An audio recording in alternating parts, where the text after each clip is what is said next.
A formal dining table, polished silver, folded napkins, witnesses who would later remember every second too late. John Carter leaned back in his chair, voice sharp enough to cut through the room. He called his wife a burden. Then, without hesitation, he spat on Hannah Carter, his wife, while her family watched in stunned silence. No one moved. Not immediately. Hannah didn't cry. She didn't speak. She simply looked at him, as if she already knew something he didn't. Because she did. And by the time John would understand, it would already be too late.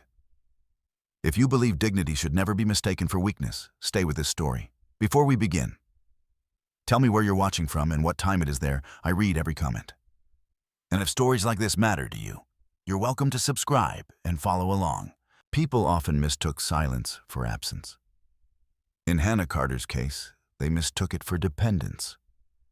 The Carter home, a wide suburban house outside of Chicago with symmetrical windows and a carefully maintained lawn, had long been a place where appearances mattered more than accuracy.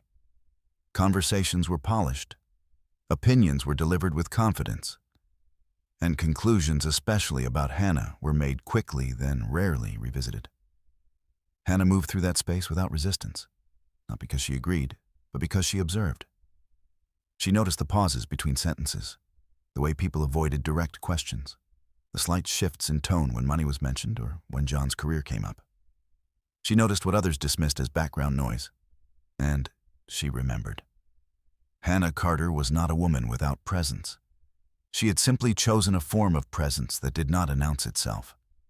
She kept records not obsessively, not out of fear, but out of clarity. A small leather notebook sat in the drawer of her nightstand. Dates were written neatly, times occasionally, brief summaries, no emotion, just fact. Alongside it, her laptop held archived emails, categorized folders, and financial statements downloaded monthly and stored without fail. It was a habit she had developed long before her marriage. Long before John. John Carter, by contrast, filled every room he entered. He spoke easily, laughed loudly, and had the kind of confidence that drew people in before they had time to question it. At Art and Logistics Group, he had built a reputation as someone reliable under pressure, decisive, efficient, and willing to take control when others hesitated. He liked to say he understood systems, how to move within them, how to rise through them. At family gatherings, he was the one people turned to when conversations shifted toward business markets or anything that required certainty. His father, Robert Carter, often nodded with approval when John spoke. His mother, Margaret, rarely interrupted him. It was understood without being said that John had become the center of gravity in the family. And Hannah, quiet, composed Hannah, orbited around that. At least, that was how it appeared. She's just not very driven, Margaret once said, not unkindly, but without hesitation, as she arranged flowers in the dining room. Emily Brooks, Hannah's younger sister, had been standing nearby. She didn't respond immediately. Emily had learned over time that disagreeing with Margaret rarely changed the outcome of a conversation. It only extended it. "She notices more than you think," Emily said eventually, her voice careful. Margaret smiled the kind of smile that acknowledged the comment without accepting it. "I'm sure she does," she replied. "But noticing isn't the same as doing." The statement settled into the room and stayed there. Hannah, when she heard about it later, did not argue.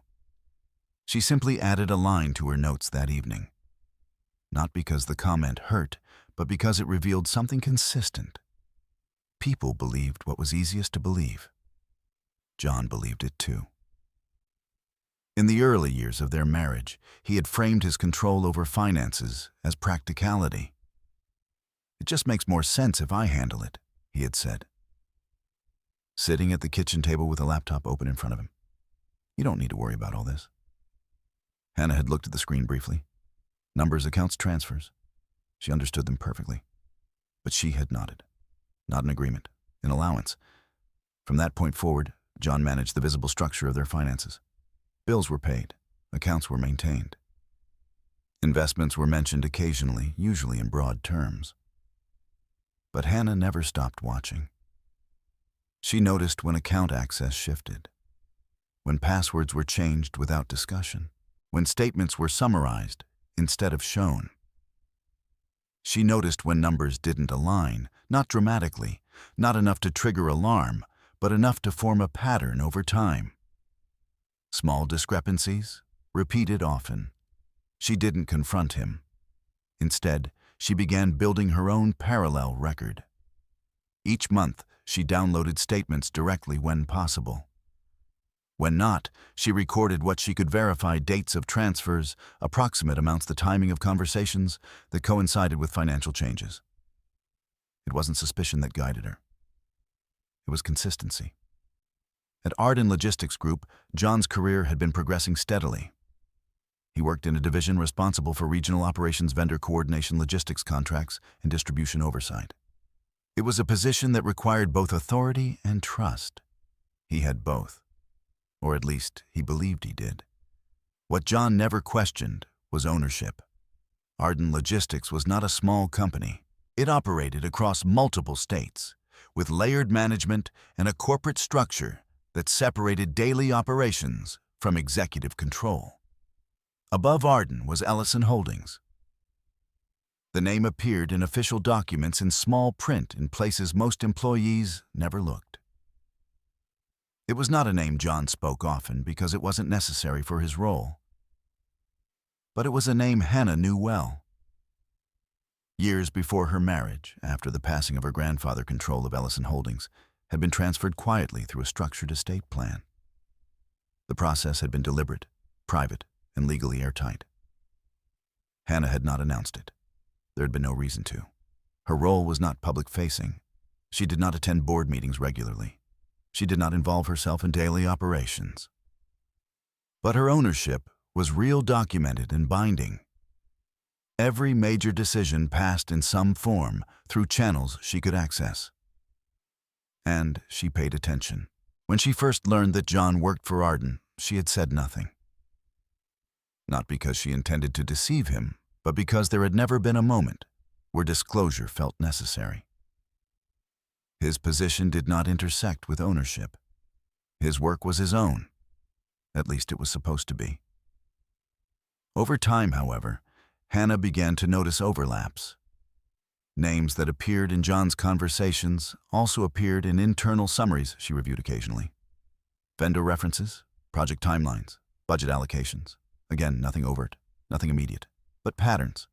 She didn't act on them. Not yet. Instead, she continued observing.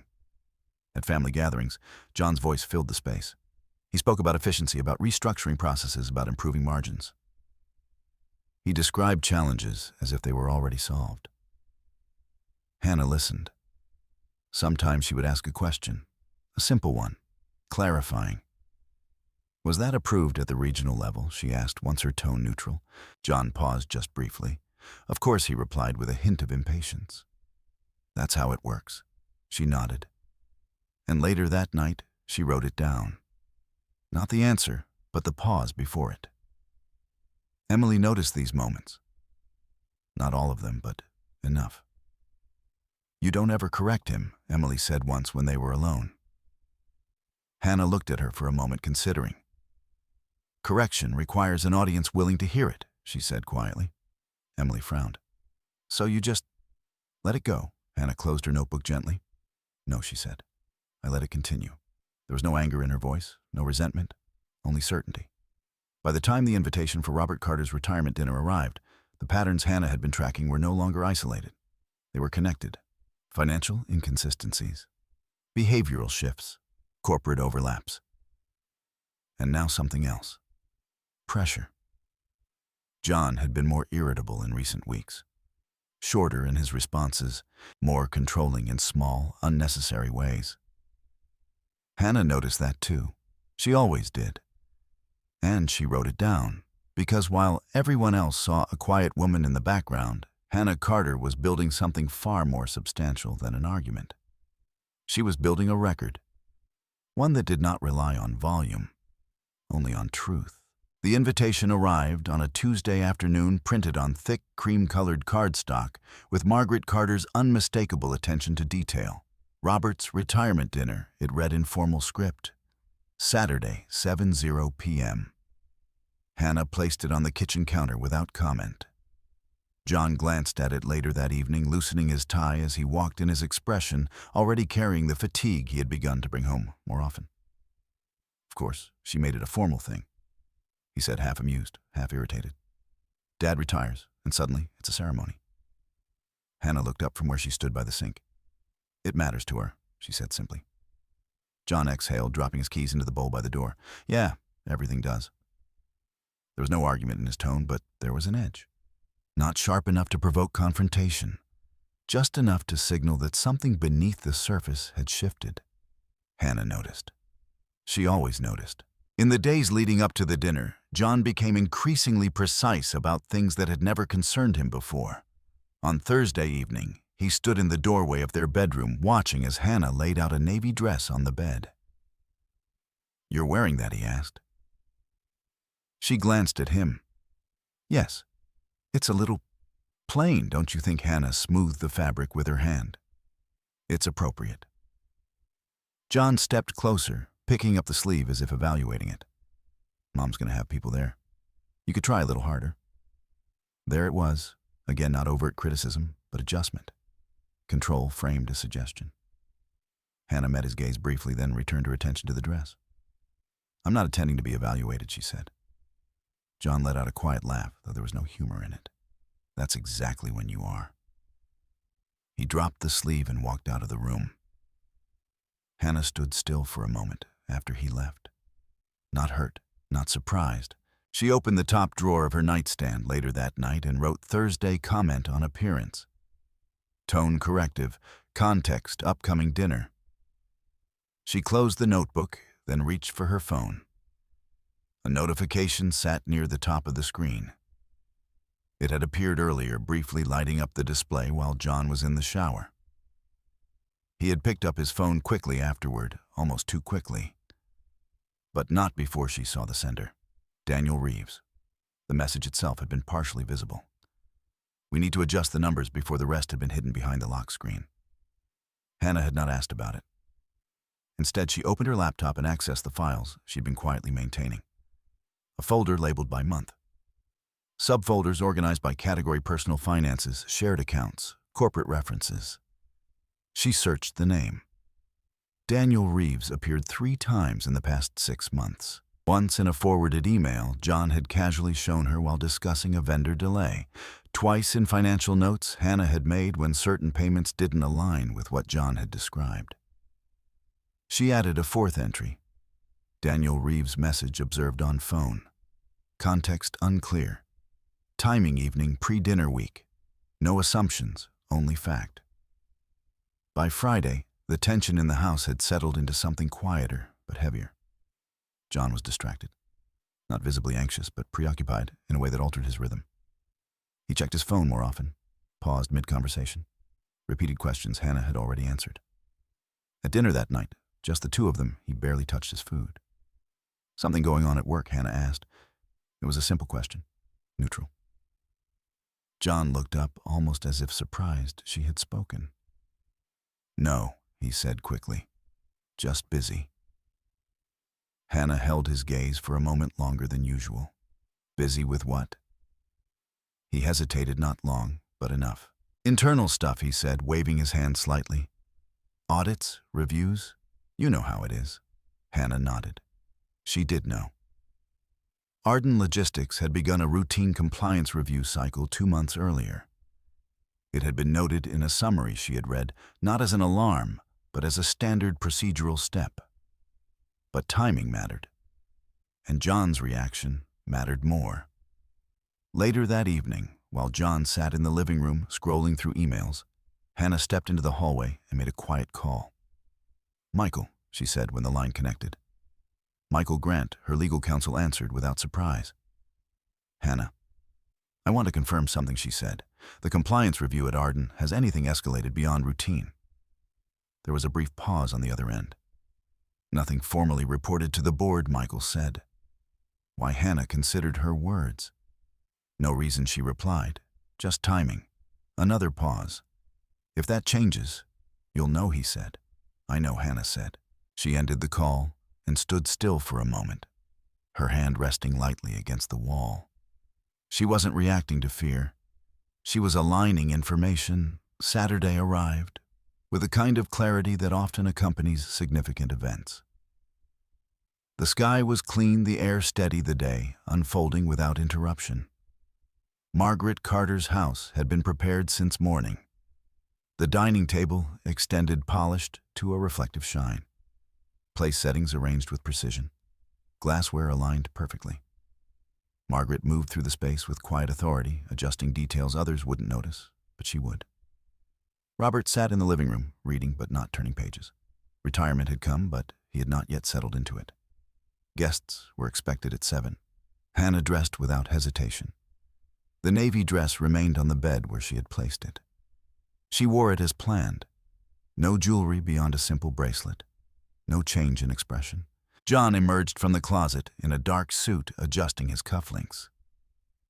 "You're really going with that," he said, glancing at her. "Yes." He shook his head slightly, but said nothing more. The drive to his parents' house was quiet. Not the comfortable quiet of familiarity, but the measured silence of two people occupying the same space with different internal calculations. John checked his phone twice at stoplights. Once, his thumb hovered over a message before he locked the screen again. Hannah noticed. When they arrived, Margaret greeted them at the door, her smile immediate and composed. "You're right on time," she said, kissing John on the cheek, then turning to Hannah. "You look nice." The pause before the last word was brief, but present. "Thank you," Hannah said. Inside the house was already filled with low conversation. Emily stood near the window, her posture slightly tense, until she saw Hannah. Relief crossed her face, subtle but real. "You made it," she said, stepping forward. "Of course," Hannah replied. Emily glanced toward John, then back at Hannah. "You okay?" Hannah held her gaze. "I'm here," she said. It was not an answer Emily fully understood, but it was enough. In the dining room place, cards marked each seat. Hannah's name was positioned beside John's, directly across from Robert. Margaret had arranged it intentionally. Conversation would center there. Attention would follow. As guests settled in, introductions were made. Among them was Laura Bennett, introduced casually by John. "She works in procurement at Arden," he said, his tone confident. "We've been collaborating on a few projects." Laura smiled politely, extending her hand to Hannah. "Nice to meet you." Hannah returned the gesture. "Likewise." Their interaction was brief, but Hannah noted the details: Laura's measured tone, the way her eyes moved quickly between John and the others, the slight hesitation before she spoke. Another entry later. Dinner began with practiced ease. Plates were passed, glasses filled, conversations layered over one another. John took his place naturally, guiding discussions, offering opinions, drawing attention without effort. Hannah listened. Occasionally, she asked a question, small, precise. Each one landed, and each one was noticed, though not always understood. Across the table, Robert spoke about his years of work, about stability, about legacy. Margaret nodded, adding details shaping the narrative. John leaned back in his chair, confident, engaged. And beneath it all, something tightened. Not visibly, not yet. But it was there. Hannah felt it in the pauses, in the way John's hand lingered too long near his phone, in the slight delay before he responded, when certain topics approached the edge of something unspoken. She did not interrupt the flow. She did not redirect the conversation. She simply remained present, watching, listening, recording. Because while the evening appeared to unfold like every other carefully constructed family gathering, Hannah understood something no one else at that table did. The balance had already begun to shift, and by the time anyone recognized it, it would no longer be possible to pretend it hadn't. Dinner began the way all carefully managed evenings do, smoothly, almost predictably. Margaret moved between the kitchen and dining room with quiet efficiency, ensuring everything remained in place. Robert sat at the head of the table, receiving attention with the restrained pride of a man who had spent decades earning it. Conversation flowed in polite layers: retirement plans, market trends, travel ideas. John fit into that rhythm effortlessly. He leaned back in his chair, one arm resting casually along its edge, speaking with confidence about his role at Arden Logistics. His voice carried easily across the table, drawing attention without demanding it. "We've been restructuring some of the vendor pipelines," he said, gesturing lightly with his glass. "Cutting inefficiencies, tightening oversight. It's about control, knowing exactly where resources are going." Laura Bennett nodded in agreement from across the table. "It's been a necessary shift," she added. "Things were getting loose." Hannah listened. She sat with her hands resting lightly in her lap, posture straight but unforced. Her expression remained neutral, attentive. To anyone watching casually, she appeared disengaged. She was not. John continued, encouraged by the attention. "There's a difference between movement and progress," he said. "A lot of people confuse the two." Robert smiled faintly. "That's true," he said. "You've always had a clear head about these things." Margaret glanced at Hannah briefly, then back to John. "He's worked hard to get where he is," she said. "Not everyone has that kind of drive." The sentence settled into the air with quiet precision. Hannah did not react outwardly, but she noted the phrasing. Across the table, Emily shifted slightly in her seat. "Hannah works hard too," she said, her voice careful but firm. Margaret's smile didn't change. "I'm sure she does," she replied, in her own way. John exhaled softly, as if the conversation had taken an unnecessary turn. "Let's not turn this into something," he said. "We're here for Dad." The moment passed, or appeared to. Plates were cleared. The second course was served. Conversation resumed. But something had shifted. It began subtly. Robert asked a question about John's recent projects, something about expansion into a new regional contract. John answered quickly, outlining the process in broad terms. Hannah waited until he finished. Then she spoke. "Was that approved at the regional level?" she asked, her tone even, or escalated through corporate. It was a simple question, but it landed differently. John paused. Not long, just enough. It went through the usual channels, he said. Hannah held his gaze. A faint tension touched the edges of the room. Laura lowered her eyes to her plate. Robert shifted slightly in his chair. John let out a short laugh. "It's not that complicated, Hannah," he said. "There are approvals. They get handled." Hannah nodded once. "I understand that," she said. "I'm asking which level authorized it." The silence that followed was thin, almost fragile. John set his glass down with a little more force than necessary. "Why does it matter?" he asked. Hannah's voice remained steady. "Clarity matters." Margaret intervened lightly. "Let's not get into business details at the table," she said, her tone pleasant but directive. "It's not the time." Hannah Marsh-typed inclined her head. "Of course." She did not press further. But the question did not disappear. It lingered. John leaned back again, but something in his posture had changed. Less relaxed, more guarded. He picked up his glass, took a sip, then spoke again, this time with a sharper edge. "You know," he said, glancing at Hannah, "it's easy to ask questions when you're not the one actually doing the work." The statement drew a few quiet glances around the table. Emily's hand tightened slightly around her fork. Hannah looked at John. "I asked for clarification," she said. John smiled, but it didn't reach his eyes. "Right," he said, "because that's what you do." There was something beneath the words now. Not just irritation, something closer to exposure. Margaret cleared her throat softly. "John." But he continued. "Sit quietly all night," he said, his voice rising just enough to command attention, and then suddenly have questions like, "You're part of it." Robert looked down at his plate. Laura remained still. Emily opened her mouth, then closed it again. Hannah did not move. "I am part of this," she said. The sentence was simple, but it was the first time that evening her voice carried any weight beyond observation. John let out a short, incredulous laugh. "No," he said. "You're not." The room held its breath. "You don't work there," he continued. "You don't deal with any of it. You don't understand how it functions." Hannah's gaze did not waver. "I understand enough," she said. That was when something in John shifted from irritation to something less controlled. "You understand enough," he repeated, leaning forward now. Based on what, sitting at home, writing things down, the words landed harder than the volume suggested. Emily looked directly at Hannah now, concern clear in her expression. Margaret spoke again more firmly this time. "John, that's enough." But he wasn't finished.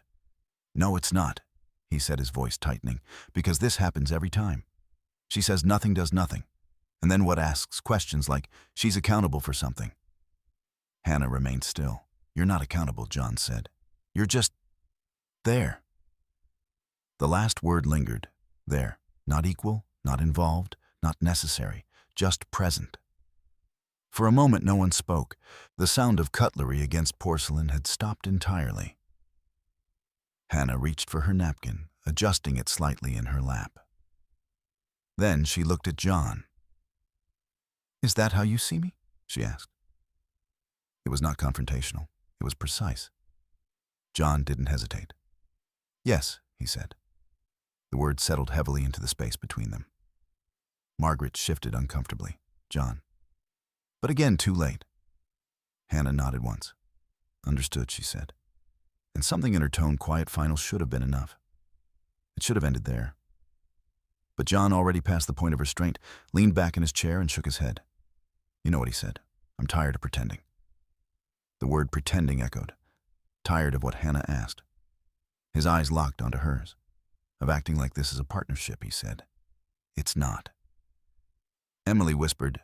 John stopped, but he didn't. "You contribute nothing," he continued. "You sit there quiet like that's some kind of virtue. It's not. It's empty." Silence. No one moved. No one interrupted. And in that space, unprotected, uncorrected, John crossed the line completely. He leaned forward and spat. The act was sudden, deliberate, final. It landed against Hannah's cheek. For a fraction of a second, time fractured. Margaret froze, her hand suspended midair. Robert looked away, his jaw tightening. Emily inhaled sharply, her chair scraping slightly against the floor as she half rose. Laura stared down at the table, unmoving. No one acted fast enough to undo it. Hannah did not flinch. She did not raise her voice. She did not reach for him, or recoil, or react in any way that might have given the moment more chaos. Instead, she reached for her napkin. Slowly, she pressed it against her cheek, wiping the place where his contempt had landed. Then she placed the napkin back in her lap. Her movements were steady, controlled. She stood. The chair moved back with a soft, measured sound. Every eye followed her now, but she did not look at anyone else, only at John. For a brief moment their eyes met. There was no anger in hers, no humiliation, only recognition, as if something long observed had just confirmed itself completely. Then she turned and walked toward the door. Emily stepped aside instinctively as Hannah passed. "Hannah," she began. But Hannah did not stop. She reached the hallway, then the front door, opened it, and left. The door closed behind her with a quiet, final click. Inside the dining room, the silence that followed was heavier than anything that had come before. John remained seated, breathing unevenly, his hand still resting on the table, as if the moment had not fully reached him yet, as if he believed somewhere beneath it all that what he had done would remain contained within that room, that it would be absorbed, minimized, forgotten. He did not understand. Not yet. That in a single, irreversible act, he had just humiliated the one person in that house whose power he had never truly seen. And far beyond that dining table, beyond Margaret's expectations, beyond Robert's approval, beyond everything John believed defined his position, a system was already in place, one that did not respond to volume, only to truth. And that system had just been given everything it needed. The night air outside was colder than it should have been for early spring. Hannah noticed it the moment the door closed behind her, not as discomfort, but as contrast. Inside, everything had been contained, structured, polite until it wasn't. Outside, there was no performance left to maintain. She walked to her car without hesitation. Her steps were even, measured. No one followed her immediately. That too, she noticed. By the time Emily reached the doorway, Hannah was already seated behind the wheel, the engine starting with a quiet turn. Emily stood there for a second, uncertain whether to call out to run forward to interrupt whatever process had already begun. But something in Hannah's posture, still composed, already moving forward, held her back. The car pulled away, and the house behind her grew smaller in the rearview mirror, its lit windows shrinking into something distant and contained. Hannah did not look back again. The drive home was silent. No music, no phone calls, no interruption. Streetlights passed in steady intervals, each one briefly illuminating the inside of the car before disappearing behind her. The rhythm was consistent, predictable. She focused on the road, not to avoid thinking, but to allow thought to organize itself without distraction. There was no rush of emotion, no delayed shock breaking through, only clarity. When she reached the house, she parked in the driveway and sat for a moment after turning off the engine. The silence settled around her again. This time, it was complete.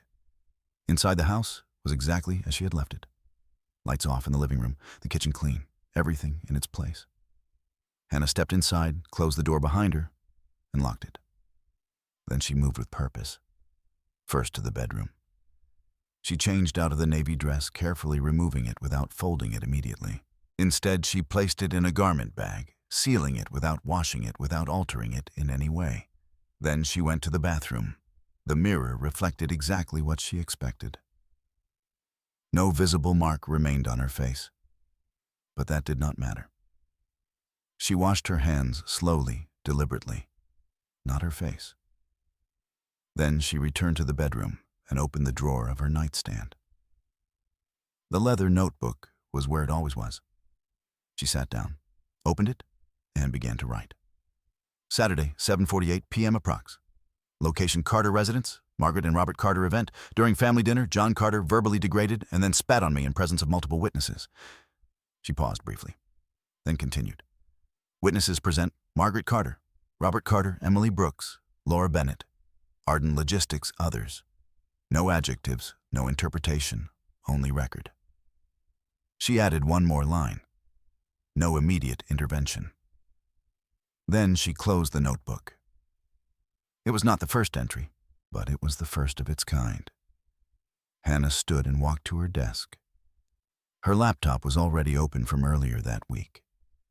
She navigated to a folder labeled by date, created a new subfolder, Saturday Incident Documentation. Inside it, she began adding files. A typed version of the notes she had just written, a list of attendees, a timeline based on her memory of the evening. She did not rush. Accuracy mattered more than speed. Once finished, she saved everything, then backed it up to a secure external drive she kept locked in a drawer beneath her desk. Only then did she reach for her phone. There were already messages waiting. Emily, 3 of them. Are you home? I'm so sorry. Please tell me you're okay. Hannah read them, then replied, I'm home. A moment passed. Another message came quickly. Do you want me to come over? Hannah considered the question, then typed, not tonight. There was no rejection in it, only boundary. Emily responded with a simple, okay, I'm here. Hannah placed the phone face down on the desk. Then she opened her email. One contact sat near the top of her recent list, Michael Grant. She clicked.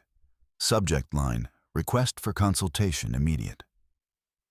The body of the message was brief. Michael Ann incident occurred this evening involving John. I will need to discuss next steps regarding both personal and financial matters, as well as potential legal implications. Documentation has begun.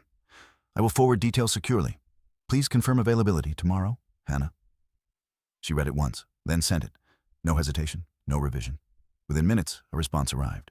Understood. I'll make time. Send materials when ready. Hannah closed the laptop. The house remained quiet. She moved to the kitchen, poured herself a glass of water, and stood by the counter for a moment. The weight of what had happened did not press down on her in waves. It settled, steady, defined. From the living room, the faint ticking of the wall clock marked time with quiet consistency. Hannah finished the water and set the glass down. Then she walked back to the bedroom and opened her closet. From a shelf near the back, she retrieved a small locked box. Inside it were documents she had not needed to access in months. She unlocked it, carefully. Inside, copies of financial records, printed summaries, and a set of documents tied to ownership structures. Ellison Holdings, its subsidiaries, and its relationship to Undone Logistics Group. She did not review them in full. She did not need to. Instead, she removed a single document, a certification of ownership. Her name printed clearly, binding, verified, quiet. She held it for a moment, not as reassurance, as confirmation. Then she placed it back inside the box and locked it again. Across the city in Margaret Carter's dining room, the evening had not recovered. Voices had lowered. Movements had slowed. Emily had left shortly after Hannah. Laura had excused herself not long after sighting an early morning. Robert had retreated into silence. Margaret had attempted to restore order, clearing plates, offering explanations that no one fully accepted. John remained, sitting, drinking, trying to reconstruct what had just happened into something smaller. It was just a moment, he said at one point, more to the room than to anyone in particular. Things got out of hand. Margaret didn't respond immediately. When she did, her voice was quieter than usual. "That should not have happened," she said. John exhaled, running a hand through his hair. "It won't happen again." Robert looked at him then, not with anger, but with something closer to distance. "That's not the point," he said. John didn't answer, because somewhere beneath the surface, beneath the justifications, the assumptions, the belief that this would settle something, had shifted. But he couldn't define it yet. He didn't have the language for it. Hannah did, not in words spoken aloud, but in the structure she had already begun to build. Back in her house, she turned off the lights one by one. The living room, the kitchen, the hallway, each switch marking a transition, not an ending, a beginning. When she reached the bedroom, she paused at the doorway. The space looked unchanged. But it wasn't. She stepped inside, closed the door, and for the first time that evening, allowed herself to sit without moving. No tears came, no visible release, because what had happened did not require reaction. It required action. And that had already begun. By morning, the structure of the previous night had already begun to rearrange itself, at least in John Carter's mind. He woke later than usual, the light cutting through the blinds at an angle that felt sharper than it should have. For a moment, he lay still, staring at the ceiling, his thoughts disorganized fragments of the dinner surfacing without sequence. The table, Hannah's voice, the silence afterward, then the moment itself. He exhaled and turned onto his side, reaching for his phone. No messages from Hannah. That more than anything else unsettled him, though he would not have admitted it that way. He framed it differently. Distance, withdrawal, avoidance, predictable. He sat up, ran a hand over his face, and stood. The house felt different without her presence. Not empty exactly, just unresponsive. He moved through it quickly, as if speed could restore normalcy. Coffee, shower, suit, routine. By the time he left for work, he had already decided how to interpret the previous night. It had been a mistake. A moment of stress, exaggerated by circumstance, contained. He repeated that version internally as he drove, adjusting it slightly each time until it felt stable enough to rely on. By the time he arrived at Undone Logistics Group, he was composed. The building rose with quiet authority against the morning sky, glass and steel, reflecting a version of control that John had always found reassuring. Inside, everything functioned as expected. Reception, elevators, the low hum of conversations beginning for the day. He greeted a few colleagues, his tone steady, his posture unchanged. Nothing in his outward behavior suggested disruption. And for a while, that illusion held. At his desk, he opened his laptop and began reviewing emails. Most were routine status updates, scheduling confirmations, minor adjustments. But beneath them, threaded through in a way that required closer attention, were others. Requests for clarification, follow-ups on approvals, a flagged expense report tied to a vendor. Daniel Reeves. John paused. The name appeared again in the subject line of a message from accounting. Re-vendor payment discrepancy, Reeves contract. He clicked. The email was brief. We need confirmation on authorization for the last 2 transfers. Documentation does not match standard approval chain. John leaned back slightly, his jaw tightening. He had seen this before. Not this exact message, but the shape of it. Questions framed as procedure. Concerns presented as routine. It was how internal reviews began to surface without announcing themselves. He typed a response quickly. Handled at departmental level. Will resend documentation. He hit send before reconsidering. Then he opened another thread. More questions, different phrasing, same direction. A request from compliance to verify vendor alignment. A note from procurement referencing inconsistent reporting. Laura Bennett's name appeared in one of the CC lines. John scrolled past it. He did not open that message.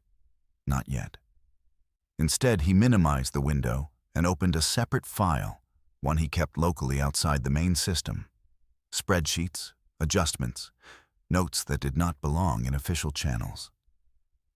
He reviewed them briefly. Everything was in order, or close enough. The discrepancies weren't large, they weren't obvious. They were structured, managed. He had been careful. Still, something about the timing unsettled him. The questions were coming closer together, faster. He closed the file and leaned back in his chair. For a moment, the image of Hannah at the table returned, not the act itself, but the way she had looked at him afterward. Not shocked, not hurt, certain. He pushed the thought aside. Irrelevant, personal, separate from this. He reached for his phone. No new messages from her. He considered calling, then dismissed the idea. Not necessary. She would come back. They always resolved things. Or rather, he resolved them. By defining them. By reducing them to something manageable. He had done it before. He would do it again. Across the office floor, conversations continued at a low volume. Routine, contained. But beneath it, something else moved. In a conference room 2 floors above Rachel Kim sat with a folder open in front of her. As an internal auditor, her role was not to assume wrongdoing. It was to follow patterns. And the pattern she was reviewing had begun to form shape. Vendor payments that did not align with contract timelines. Approval chains that appeared complete, but only on the surface. Signatures that were present, but not always verifiable. Daniel Reeves. The name appeared multiple times. And attached to it, John Carter. Rachel did not jump to conclusions. She never did. Instead, she documented. Dates, amounts, correspondence. Then she cross-referenced. What had begun as a routine compliance review had started to narrow. Not dramatically, but enough. She closed the folder and made a note to request additional documentation. Procedure. Always procedure. Elsewhere in the building, Thomas Ellison reviewed a summary report forwarded from the compliance team. He did not focus on names immediately. He focused on structure. Ellison Holdings maintained distance from daily operations, but oversight remained part of its function. Patterns mattered, and when patterns aligned with risk, they moved upward. He marked the report for further review. No urgency in the gesture, only acknowledgement. Back at his desk, John continued working, responding, adjusting, maintaining. But the rhythm had shifted. Each email required slightly more attention. Each response carried a fraction more weight. He checked his phone again. Still nothing. By midday, he stood and walked toward the break room, needing a moment away from the screen. Laura was there, standing by the counter pouring coffee. She looked up when he entered. "Morning," she said. "Morning," John replied. A brief pause. Then she added carefully, "Accounting reached out to me about Reeves." John nodded, keeping his expression neutral. "Yeah, I saw that. They're asking for full documentation," she said. "Not just summaries." John shrugged slightly. "Then we'll give it to them." Laura hesitated. "It needs to match," she said. A simple statement, but loaded. John met her gaze. "It does," he said. She held the look for a second longer than necessary, then nodded. "Okay." She turned back to her coffee. The conversation ended, but not cleanly. John returned to his desk, sat down, opened his laptop, and for the first time that day, allowed himself to consider not fully, not directly, but enough to feel the edge of it.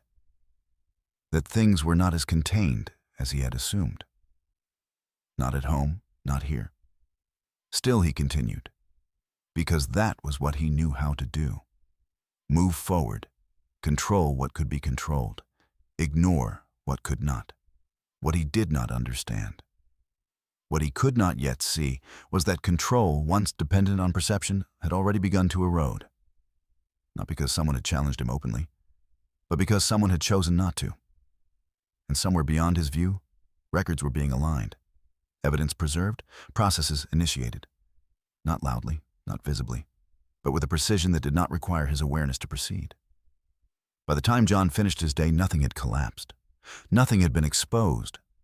Everything still appeared intact, which was why he believed, as he drove home repeating his earlier conclusions with renewed confidence, that whatever had happened the night before could still be managed, still be reduced, still be forgotten.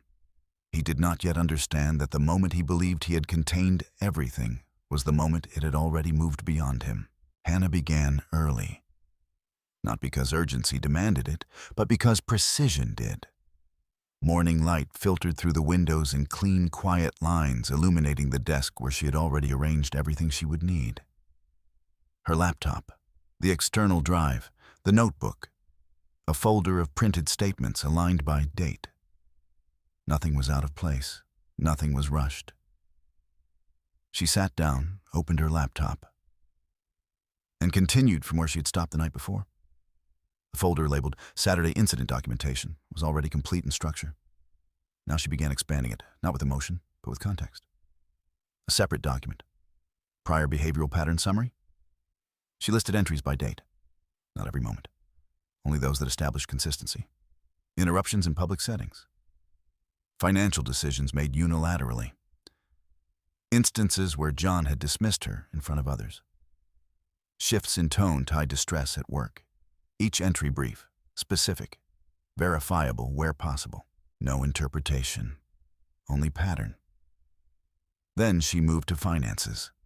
The folder titled Shared Accounts Review opened into a series of spreadsheets she had maintained quietly for months.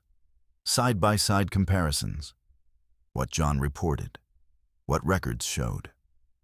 The discrepancies were not dramatic. That was what made them significant.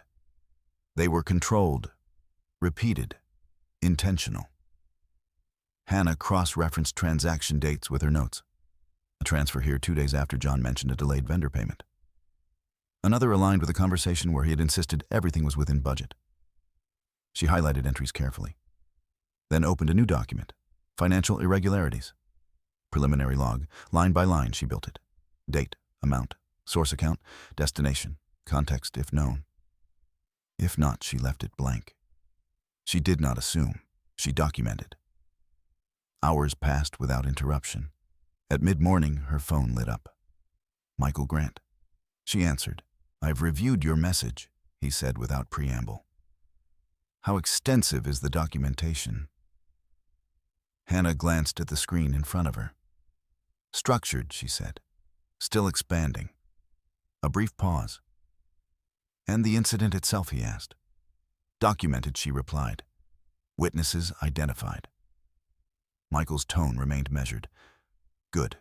We'll proceed in 2 tracks," he said. "Personal and financial. Possibly a third depending on what your records show." Hannah understood. "Corporate." "I'll send you the files within the hour," she said. "I'll be ready," he replied. The call ended. Hannah did not linger on it. She continued. From finances, she moved to correspondence. Her email archive was organized with the same precision as everything else. Months of communication sorted, labeled, preserved. She searched John's name. Filtered, reviewed. Patterns emerged not from single messages, but from sequences. Language shifts, deflection, moments where he avoided specifics. She flagged them. Then she searched again. Daniel Reeves. Fewer entries, but enough. One forwarded message months ago.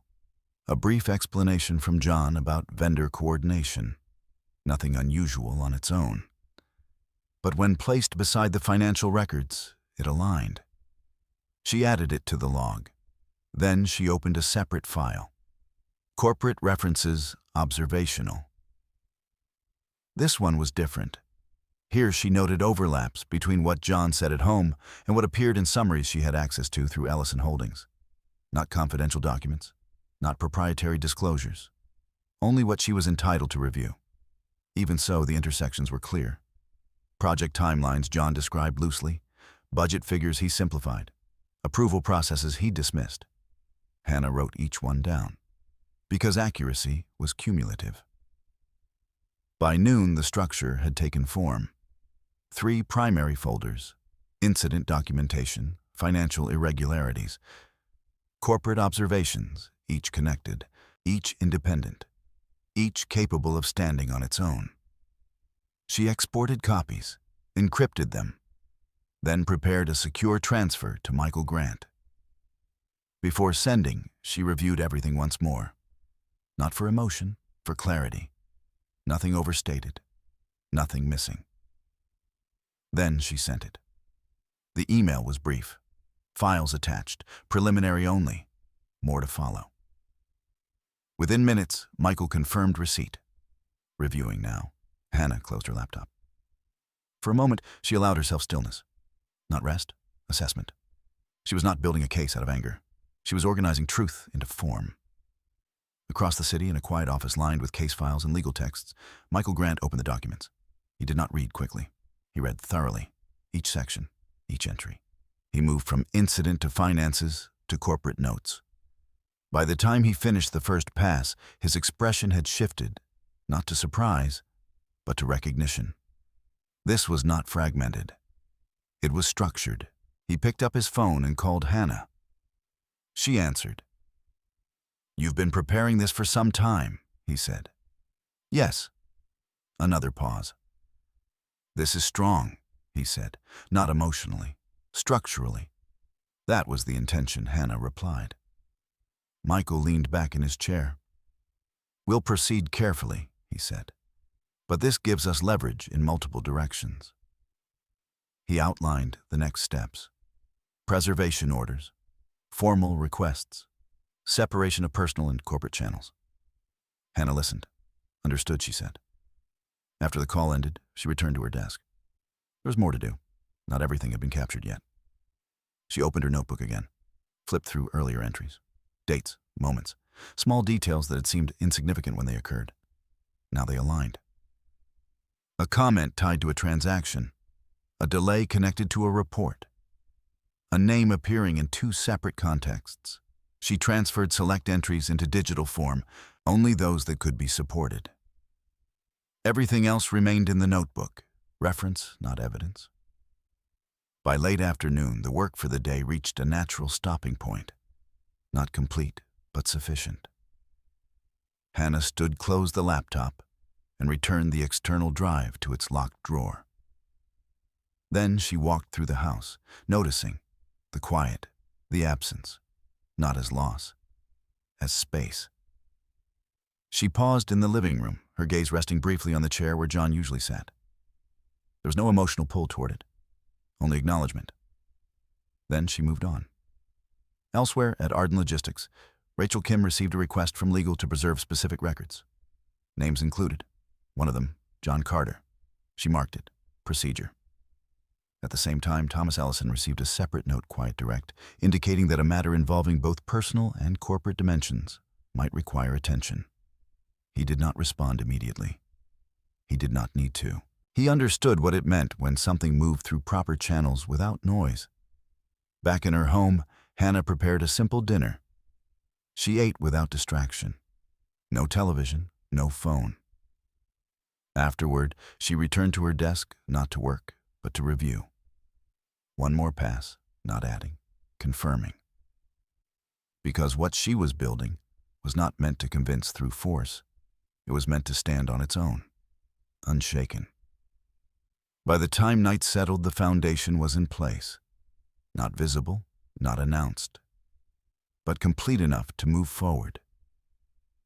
And unlike the moment at the dinner table, this structure did not depend on who spoke louder, only on what could be proven. By Monday morning, the company had not changed, at least not in ways that could be seen from the lobby. Ardent Logistics Group remained what it had always appeared to be: efficient, structured, composed. Employees moved through the building with the same rhythm. Meetings began on time. Emails circulated in steady volume. But within that structure, something had shifted. Not loudly, not visibly, but precisely. Rachel Kim arrived early. She always did. Her office, positioned just outside the main compliance wing, reflected her approach to work, ordered minimal without unnecessary distraction. A single stack of files sat on her desk when she entered, left there from the previous evening. She did not open them immediately. Instead, she logged into the system and reviewed the notifications that had accumulated overnight. One of them stood out. A legal preservation request. It had come through internal counsel, marked with the level of discretion that indicated significance without urgency. The request was clear. Preserve all records related to specific vendor transactions. Do not alter. Do not delete. Maintain chain of custody. Names were listed, among them John Carter. Rachel read the request twice. Then she opened the relevant case file. The pattern she'd been reviewing, initially routine, now aligned with something more defined. Vendor Daniel Reeves. Transactions irregular timing, inconsistent documentation. Approvals present but not fully traceable. She began pulling records, system logs, email chains, approval histories. Each entry was cataloged carefully. She did not speculate. She documented. 2 floors below, John stepped out of the elevator with the same composed expression he had practiced all weekend. He had spent Sunday reconstructing the narrative again. The dinner, the silence afterward, Hannah leaving. He had told himself it would settle, that she would return, that the absence of confrontation meant resolution. When she did not come back that night or the next, he reframed it. Space, time, temporary. By Monday, he had convinced himself that whatever had shifted could still be corrected. At work, he moved as usual, greeted colleagues, checked his schedule, prepared for a mid-morning meeting. But the environment responded differently, not dramatically, subtly, a conversation that ended slightly earlier than expected when he approached. A colleague who avoided eye contact. A delay in response to a question that would normally be answered immediately, John noticed. But he categorized it quickly. Coincidence? Stress? Unrelated. He sat at his desk and opened his laptop. The first thing he saw was a notification. Access Notice Document Retention Protocol activated. He frowned. Clicked. The message was formal, standard language. But the meaning was clear. Certain records within his department were now under preservation. No deletions, no alterations. He leaned back in his chair. This wasn't unusual. Compliance reviews triggered these protocols. It happened. Still, the timing aligned too closely with the questions from last week. And the emails. And the name that kept appearing. Daniel Reeves. John opened his email. More messages. Accounting requesting updated documentation. Compliance asking for clarification on approval chains. A meeting request from someone he hadn't interacted with directly before. Rachel Kim. Subject review. Follow-up vendor transactions time. 2:00 p.m. John stared at it for a moment, then accepted. Across the building, Rachel continued her review. She had moved beyond surface-level inconsistencies. Now she was tracing sequence. Transaction initiated. Approval logged. Funds transferred. On paper, it aligned. But in the system logs, The timing was off. Approvals entered after transfers. Signatures applied in blocks rather than individually. Patterns that suggested not a mistake, but adjustment. She documented each instance, then cross-referenced with internal communications, email threads, short messages, language that shifted from formal to informal when discussing certain vendors. Daniel Reeves appeared again, not in direct instruction, but in implication. Rachel flagged it. She did not draw conclusions. That would come later. At noon, she received a call from internal counsel. Brief, confirming receipt of preserved materials, advising continued documentation, no deviation from protocol. Rachel agreed. Procedure, always procedure. In a separate office, Thomas Ellison reviewed a summary that had been updated that morning. He was not involved in daily compliance reviews, but when certain thresholds were reached, information moved upward. The report was concise. Vendor discrepancies, approval inconsistencies, internal review in progress. Names were listed, John Carter among them. Thomas did not react outwardly. He made a note, then requested continued updates. Not urgent, not delayed, measured. Back at his desk, John checked his phone again. Still nothing from Hannah. The absence had begun to shift from assumption to uncertainty. He typed a message. We need to talk. He stared at it, then deleted it. Not yet. He would handle one thing at a time. Work first, everything else after.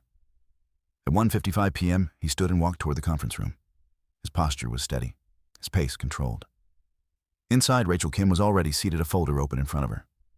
She looked up as he entered. John, she said. Rachel. They shook hands briefly. He took a seat across from her. The room was quiet, neutral, no audience, no performance. Rachel closed the folder slightly, not hiding it, but marking a transition. This is a follow-up, she said. Routine. John nodded. Of course. She opened the folder again. There are a few transactions tied to a vendor, Daniel Reeves, that require clarification. John leaned back slightly. Sure. Rachel slid a document across the table. Can you walk me through this sequence? John glanced at it. Dates, amounts, approval entries. He recognized it immediately. It's standard, he said. Vendor coordination. Timing adjustments. Rachel watched him. Adjustments after transfer, she asked. John didn't hesitate. Sometimes documentation lags behind execution, he said. Rachel nodded once. Understood. She made a note, then turned to another page. This approval appears to have been entered 12 hours after the transaction. John's tone remained steady. System delay, he said. Rachel wrote it down. No reaction, no challenge, just record. The meeting continued like that. Question, answer, documentation. By the end, nothing had been resolved. Nothing had been proven. But something had been established. A record of explanation. One that would be compared later. As John stood to leave, Rachel closed the folder. We may follow up again, she said. Of course, he replied. He left the room with the same composure he had entered with. But the space behind him did not return to neutral. Rachel reopened the folder, added his statements to the file, then marked the next step, further verification. Across the city, Hannah sat at her desk reviewing a message from Michael Grant. Preservation confirmed. Corporate side progressing. She read it once, then closed the screen.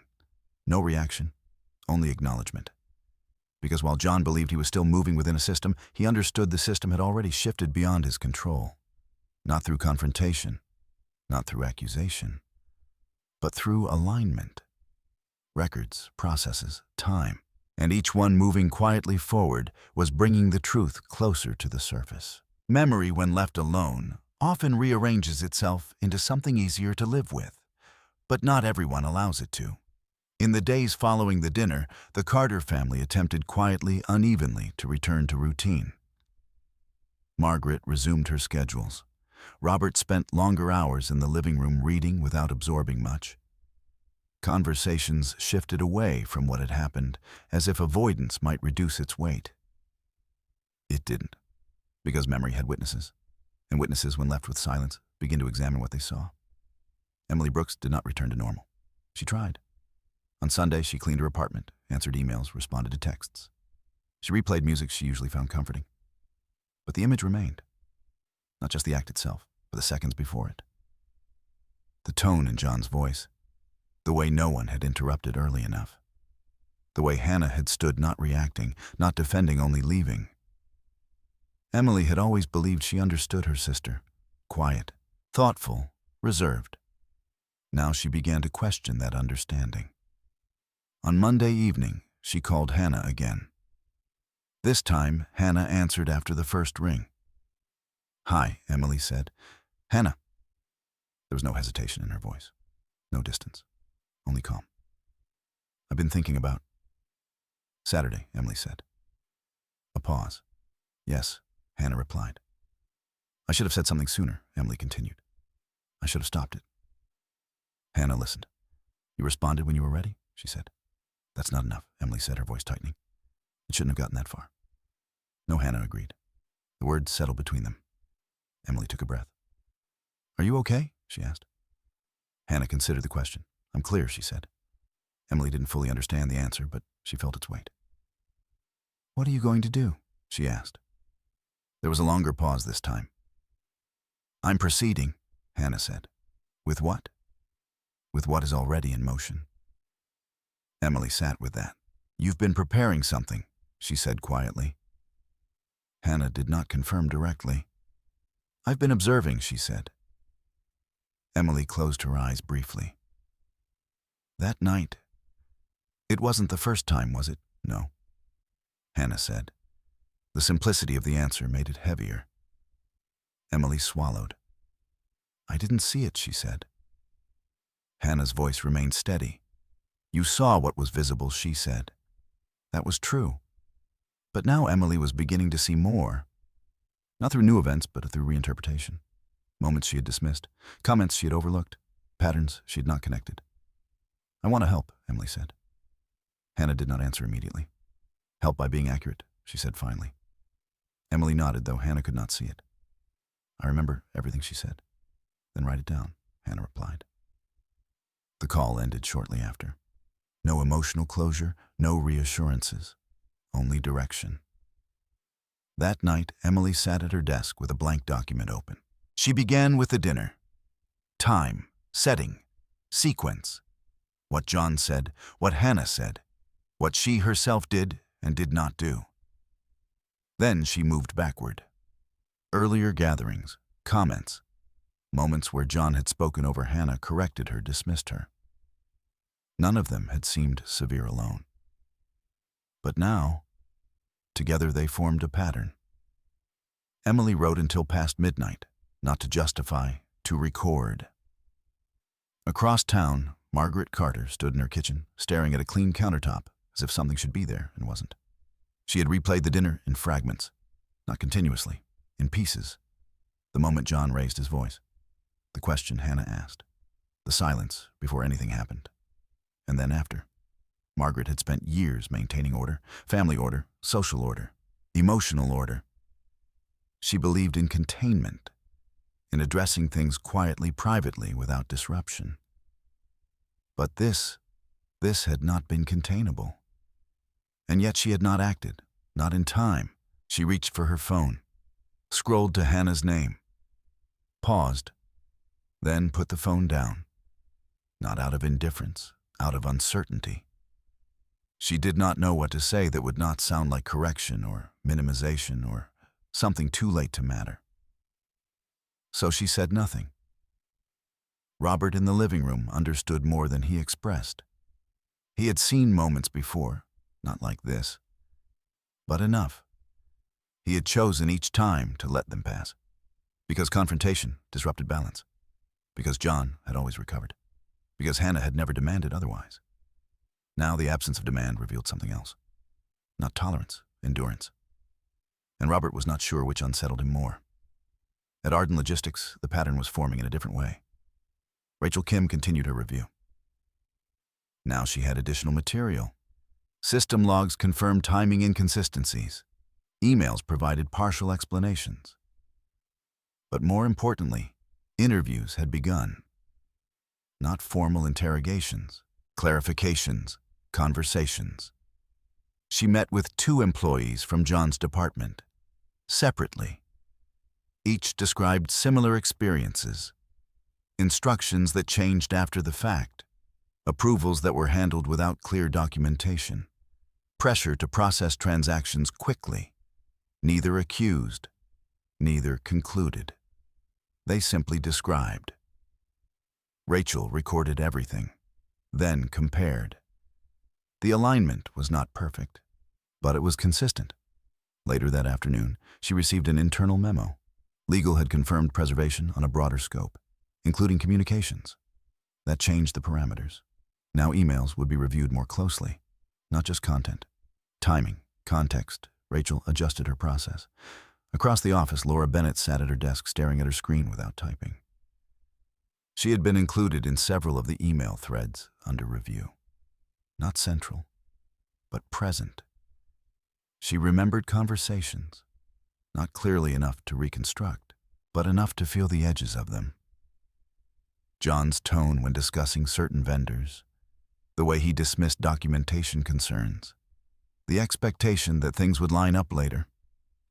Laura had not questioned it, not directly, because nothing had seemed severe enough. Until now. She opened a blank document, then closed it again, uncertain, not of what she had seen, but of what it meant. Back in his office, John sensed the shift more clearly now. Not in one moment, in accumulation. Fewer casual conversations, more formal communication, language tightening. He checked his phone again. Still nothing from Hannah. The absence had changed. It was no longer temporary. It was intentional. He leaned back in his chair. For the first time, the possibility entered not fully formed but present, that the situation was not waiting for him to resolve it. That it was moving, without him. He dismissed the thought, not because it lacked logic, but because it lacked control. And control for John had always defined reality. Across the city, Hannah reviewed a message from Michael Grant. Witness statements may become relevant. Do not prompt. Allow independent documentation. She read it once, then closed the screen. She did not call Emily.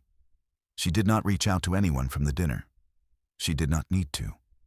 Because truth, when left undirected, often organizes itself, not immediately, but inevitably.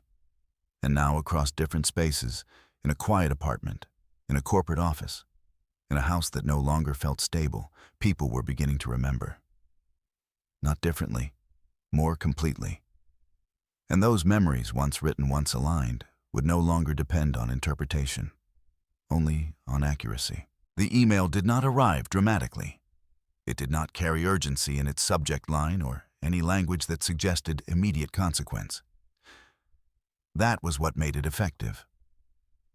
It appeared in the system like any other message, time-stamped, archived, unremarkable to anyone not looking closely. But Hannah had been looking closely for a long time. She opened her laptop that morning with the same deliberate pace she had maintained all week. No anticipation, no hesitation, just process. Michael Grant had sent a brief note earlier. New material attached. Review when ready. Nothing more. Hannah clicked the attachment. A series of email threads opened, exported, organized, cross-referenced. The structure itself was telling. Michael had already filtered what mattered. She began at the top. The earliest message was routine. Subject: vendor adjustment, Reeves contract sender, John Carter recipients. Internal accounting procurement, tone controlled, confident. Proceed with adjustment as discussed. Timing is flexible, documentation will follow. Hannah read it once, then again. The phrasing was careful, but not careful enough. She scrolled. The next message came from accounting. Please confirm approval chain for adjustment. John's reply followed. Approved at appropriate level. No need to delay execution. Hannah paused. That phrase, appropriate level, was imprecise by design. It created the appearance of compliance without specifying it. She made a note, then continued. The thread extended over several days. Questions asked, answers provided. Each response from John maintaining the same structure, assertive, vague, deflecting detail, while reinforcing authority. Then further down, a break-in pattern.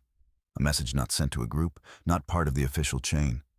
Forwarded, later recovered through preservation. From John to Daniel Reeves.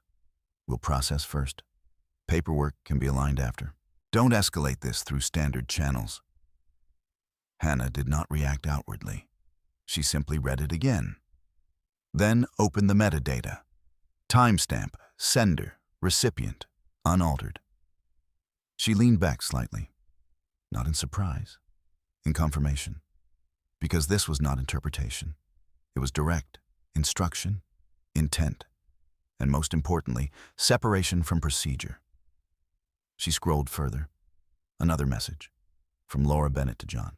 Accounting is asking again about Reeves. They want full documentation. John's response handled. Don't involve them more than necessary. Hannah closed her eyes briefly, not to process emotion, to organize sequence. She opened a new document, email evidence Reeves' contract line by line. She began extracting, not the entire threads, only the segments that established pattern. Instruction before approval, execution before documentation, deflection when questioned, and finally direct instruction to bypass standard channels. She saved the document, then cross-referenced it with her existing log. Dates aligned, transactions matched. What had been inferred now had structure. Across the city, Michael Grant reviewed the same material from a legal perspective. He did not focus on volume, he focused on linkage. What could be connected? What could be proven? What could withstand scrutiny? The email to Daniel Reeves stood out immediately, not because it was aggressive, because it was clear, intent to bypass procedure. That combined with financial discrepancies created exposure. He drafted a preliminary assessment, not a conclusion, a position, then sent a message to Hannah. This changes the posture. We now have documented intent. Hannah read it, then replied. Understood. No elaboration, no question, because the implication was already clear. At Arden Logistics, the same thread had surfaced through a different path. Rachel Kim sat in the conference room again this time with a broader set of materials.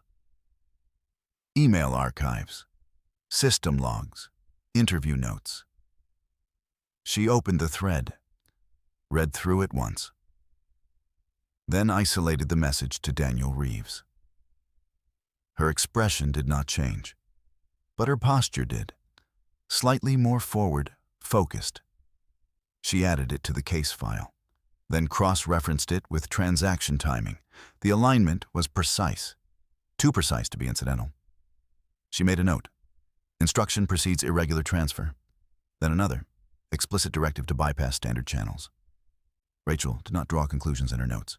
She did not need to. The structure spoke. Later that afternoon, she sent a request for a second meeting with John. Subject, follow-up. Additional clarification required time next morning.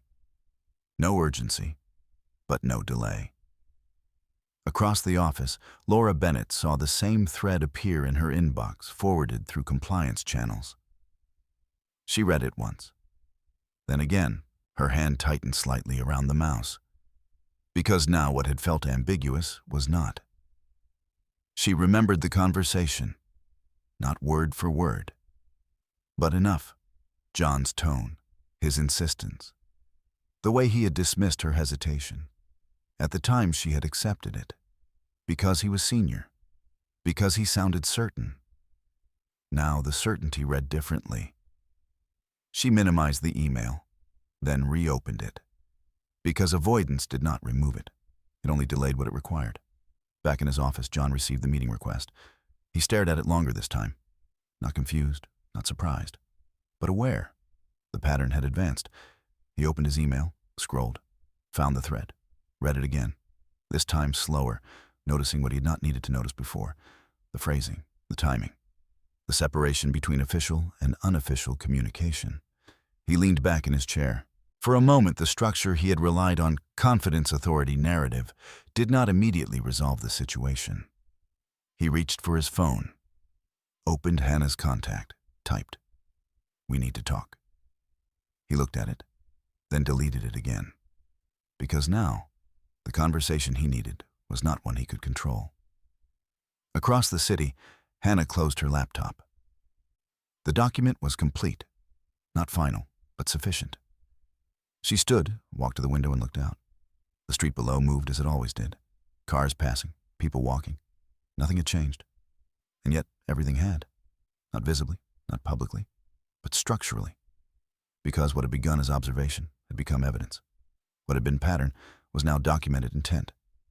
And what John believed could still be managed had already moved into a space where management no longer applied. Hannah turned away from the window, returned to her desk, and saved one final file.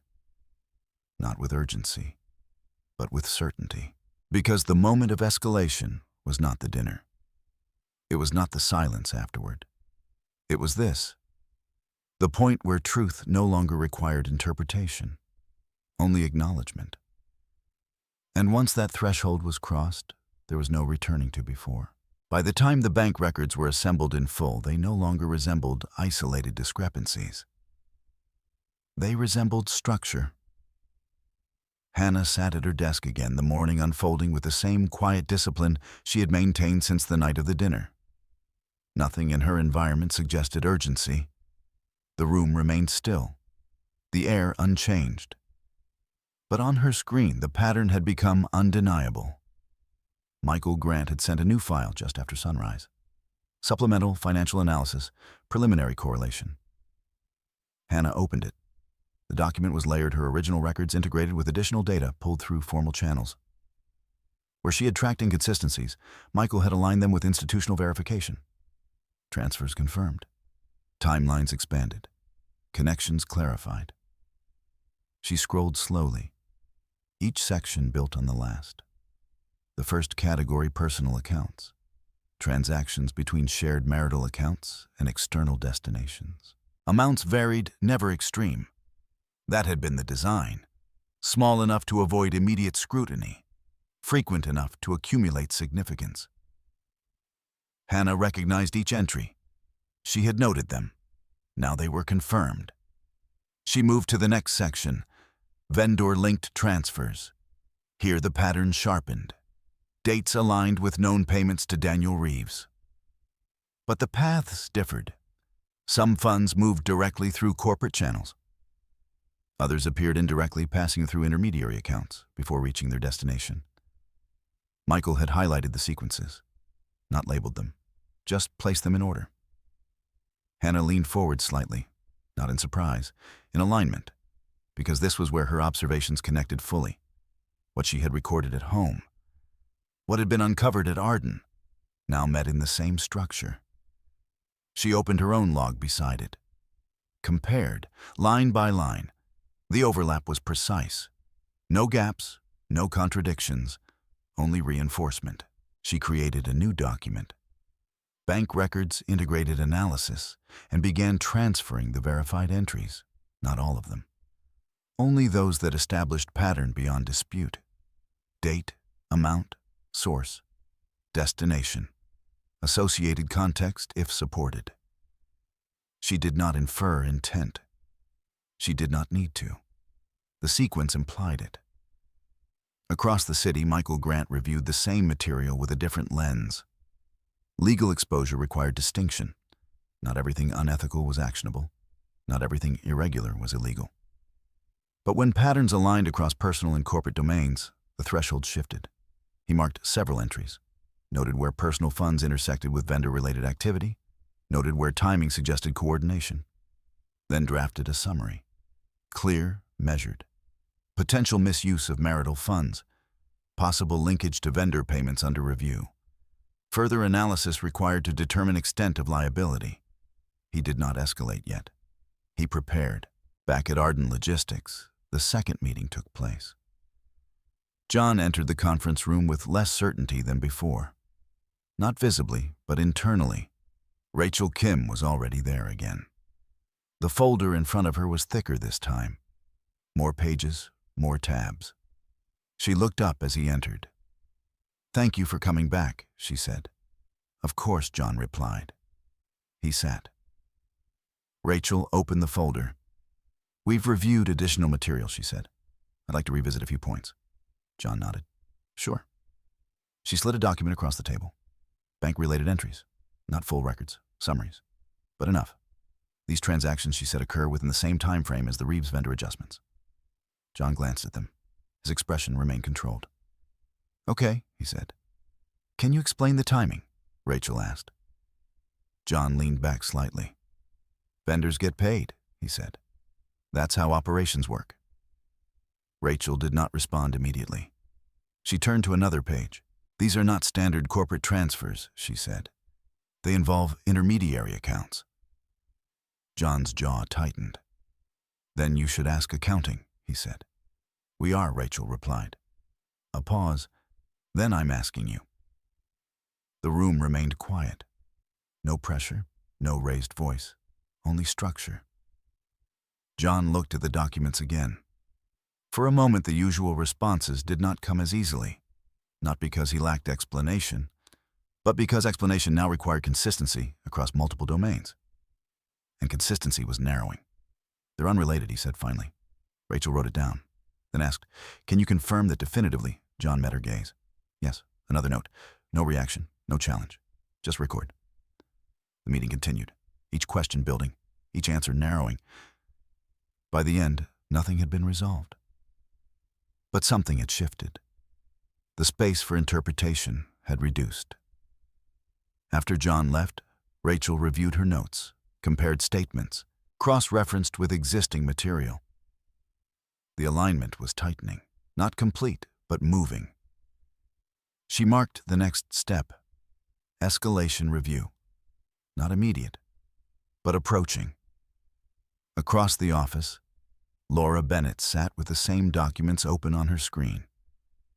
She had not been asked to respond yet, but she had been included, which meant at some point she would be.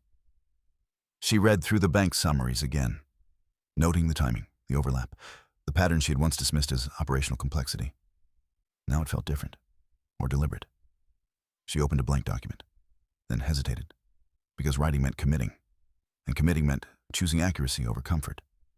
She closed the document, then opened it again, because the absence of action was also a choice. Back at his desk, John stared at his screen. The meeting had not gone the way the first one had. Not confrontational, but less contained. The questions had been more specific, the documents more aligned. He checked his phone again. Still nothing from Hannah. Now the silence felt different, not passive, active. He leaned back in his chair. For the first time, the thought formed more clearly. This was not just internal review. It was convergence. Home, work, records, all moving toward the same point. He stood, walked to the window, looked out. The city moved as it always did, unchanged.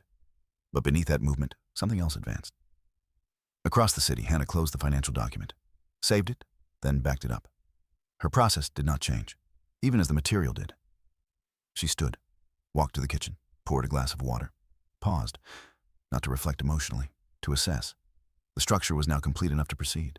Not everything had been resolved, but enough had been established. She returned to her desk, opened a new document. Not evidence, not analysis. Next steps, legal, procedural, measured. Because what had begun as observation had become alignment. And alignment, once established, did not reverse. It moved forward, steadily, without noise, without interruption, until it reached its conclusion. By the time the audio and video evidence surfaced, the case no longer depended on interpretation, and the space for denial had narrowed to almost nothing. Hannah did not receive the material directly at first. It arrived through Michael Grant, who understood that the order in which information was processed mattered just as much as the information itself. When he called her that morning, his tone remained measured, but there was a distinct shift beneath it, something firmer, more resolved. "We have additional evidence," he said. "Not financial, contextual." Hannah stood near her desk, her hand resting lightly against its edge as she listened.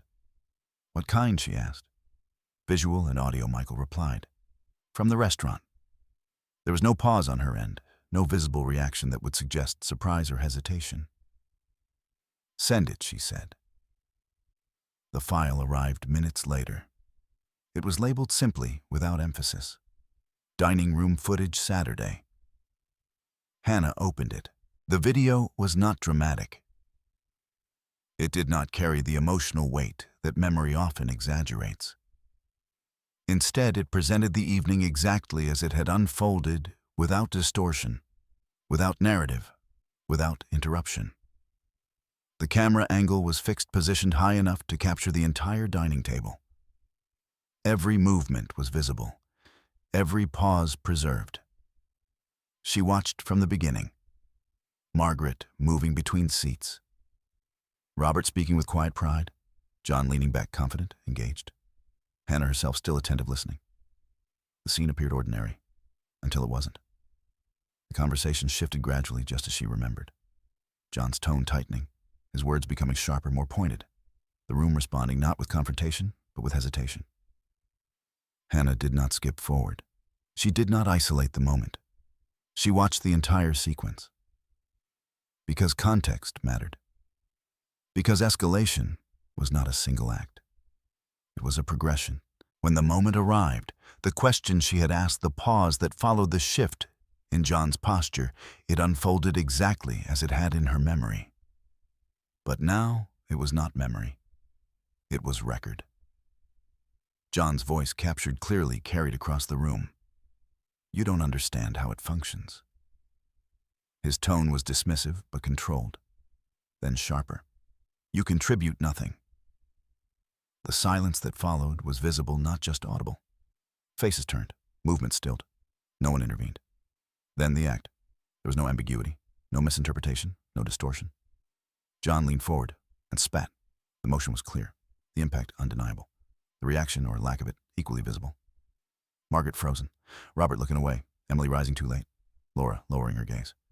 Hannah remaining still, then wiping her face, then standing, leaving. The footage did not dramatize. It did not emphasize.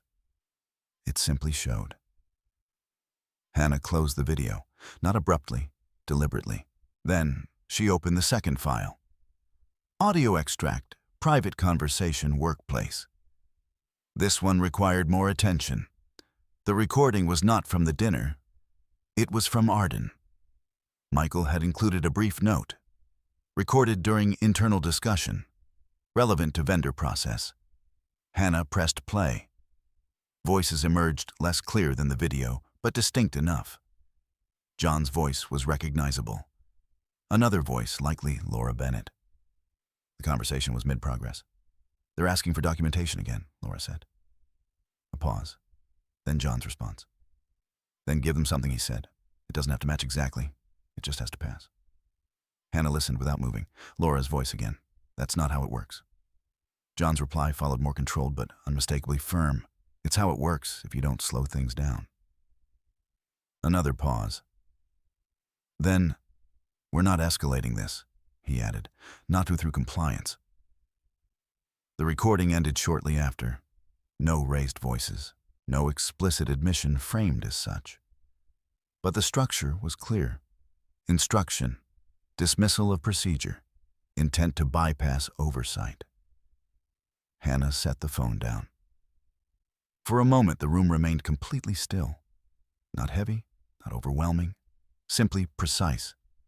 Because what she now held was not a collection of events. It was convergence, behavior, financial pattern, corporate conduct. And now, direct evidence. Across the city, Michael Grant reviewed the same materials again, this time aligning them with legal thresholds. The video in isolation established a clear act of public humiliation and potential grounds for personal legal action. However, its significance extended beyond that because it also demonstrated witness presence, lack of intervention, and a pattern of behavior that could be corroborated. The audio, on the other hand, moved into a different category entirely. It did not rely on interpretation of tone or perception of intent. It contained language that, when combined with documented financial irregularities and email correspondence, suggested awareness and deliberate deviation from procedure. Michael annotated both files carefully, not emotionally, structurally. He marked timestamps, referenced them against existing documentation, then drafted a summary. Video evidence confirms incident and witness presence. Audio evidence supports pattern of procedural bypass and intent. He paused before sending it, then added one final line. Denial threshold significantly reduced. At Undone Logistics, the same materials had entered the compliance channel through separate but coordinated processes. Rachel Kim sat with the audio transcript in front of her, the original recording accessible through secured access. She had already reviewed the email threads and financial patterns. Now this added layer shifted the nature of the review. She did not react outwardly. She never did. But her process adjusted. Where before she had documented inconsistencies, now she documented correlation. She replayed the relevant segment. It doesn't have to match exactly. It just has to pass. She transcribed it precisely, then cross-referenced it with the timing of the Reeves transactions. The alignment was exact, not approximate, exact. She marked it, then opened a new section in the case file. Direct verbal instruction, a procedural deviation. No conclusion, only classification. Elsewhere in the office, Laura Bennett sat alone in a smaller conference room, reviewing the same recording. Her name was not attached to the file, but her voice was there. She listened once, then again. The second time she focused not on John's words, but on her own response. That's not how it works. She had said it, quietly, without force. And then she had stopped. The realization settled slowly, not as guilt, as clarity, because silence in that moment had not prevented anything. It had only allowed it to continue. Laura closed her eyes briefly, then opened them, and reached for her laptop. Back in his office, John had not yet seen the video. He had not heard the audio, but he felt the shift, not as knowledge, as pressure. Conversations had become more formal, requests more specific, the space for explanation narrower. He sat at his desk, staring at his screen, aware, without fully understanding that something had moved beyond his ability to shape it. He reached for his phone again, opened Hannah's contact. This time, he did not type. Because for the first time, he recognized, not fully but enough, that whatever had been set in motion was no longer waiting for his version of events. Across the city, Hannah saved the files, backed them up, then closed her laptop. She stood, walked to the window, and looked out again. The same street, the same movement, unchanged.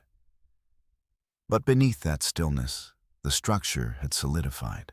There was no longer a question of what had happened, no longer a need to interpret, only a process to follow. And that process, now supported by record, by alignment, by evidence, would move forward. Not with noise, not with spectacle, but with certainty. The transition from evidence to action did not happen all at once. It unfolded through procedure, through sequence, through decisions that carried weight, not because they were loud, but because they were binding. Hannah understood that distinction clearly. By midweek, her communication with Michael Grant had shifted from review to execution. The documents she had assembled, the materials he had verified, and the additional evidence that had surfaced were no longer being evaluated for completeness. They had reached a point where they could be used. That changed everything, not in appearance, but in consequence. Hannah sat at her desk as Michael outlined the next phase. "We proceed in parallel," he said. "Personal and corporate. They will intersect, but they must remain structured independently." She listened without interruption. On the personal side, he continued, "We initiate formal separation. Filing establishes position, preserves assets, and prevents further financial movement without oversight." Hannah nodded slightly. "And the corporate side?" she asked. Michael paused briefly, choosing his words with care. "That will move through internal channels," he said. "Compliance has already begun their process. With what we now have, escalation is appropriate, but it will not be handled informally." Hannah understood what that meant. No confrontation, no exposure driven by emotion, only procedure. "What do you need from me?" she asked. "Authorization," he said, "and confirmation that you are prepared for the disclosure that will follow." The word disclosure carried weight, but not uncertainty. Hannah's ownership of Ellison Holdings had never been secret in a legal sense. It had simply not been relevant to most people's understanding of her. Now it would be. "I'm prepared," she said. Michael acknowledged it with a quiet, "All right." He outlined the sequence. First, the filing. Then the formal communication to the appropriate corporate channels, structured, documented, aligned with existing compliance review. No shortcuts, no deviation. Hannah ended the call and remained seated for a moment, not reflecting, confirming. Then she opened the document Michael had prepared. Petition for legal separation. Hannah Carter versus John Carter. The language was precise. Grounds stated clearly. No excess detail, no emotional framing, only fact. She read it once, then again, not for doubt, for accuracy. When she finished, she signed, digitally, securely. Then she closed the file. The first step had been taken. Across the city at Arden Logistics, the second step was already in motion. Rachel Kim sat in a larger conference room than before this time, joined by internal counsel and a representative from executive oversight. The file in front of her had expanded significantly. What had begun as a routine compliance review had now moved into formal investigation. She presented without emphasis. No dramatic framing, only structure. Vendor transactions tied to Daniel Reeves show repeated inconsistencies in approval sequence, she said. Email correspondence indicates awareness of deviation from standard process. Audio evidence supports instruction to bypass compliance channels. She did not look at anyone in particular as she spoke, though she did not need to. The material carried itself. Internal counsel reviewed the summary. "Is there indication of financial benefit beyond corporate misallocation?" the counsel asked. Rachel did not speculate.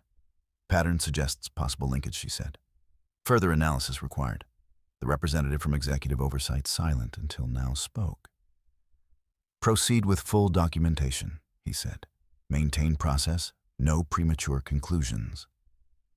Rachel nodded. Procedure remained intact. But the level had changed.